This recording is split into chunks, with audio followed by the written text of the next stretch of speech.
so how does it go from you servicing 2 clients to actually building an agency?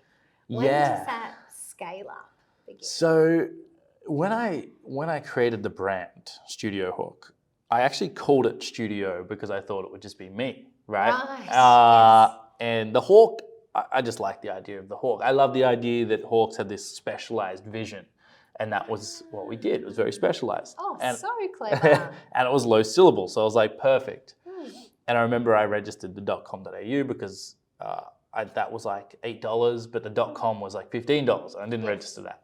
That was an expensive lesson. That cost me a lot of money down the line. But that was kind of, I always kind of had that name.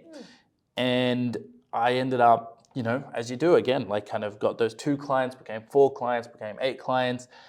And then I met this young gentleman at a networking group, and he was in SEO, and he said, it's such a shame that like we've kind of connected. I actually have to head back home. Yeah. And I'm like, what do you mean? And he's like, well, I'm behind on rent. I actually don't have any money.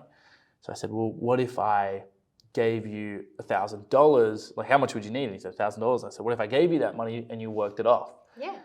And that night I thought I did something good, and I went to bed and I realized, Kate, I accidentally hired someone, right? So that's your first That employee. was my first employee. Wow. So I was barely, looking after myself at that point, and I'd already accidentally hired someone. And I remember stressing out because I'm like, far out. This is bigger than just me now. This was never the plan. Yes. And now I've hired someone, and I've got to... That commitment. Yeah, right? And I've got to figure out, what I'm going to do.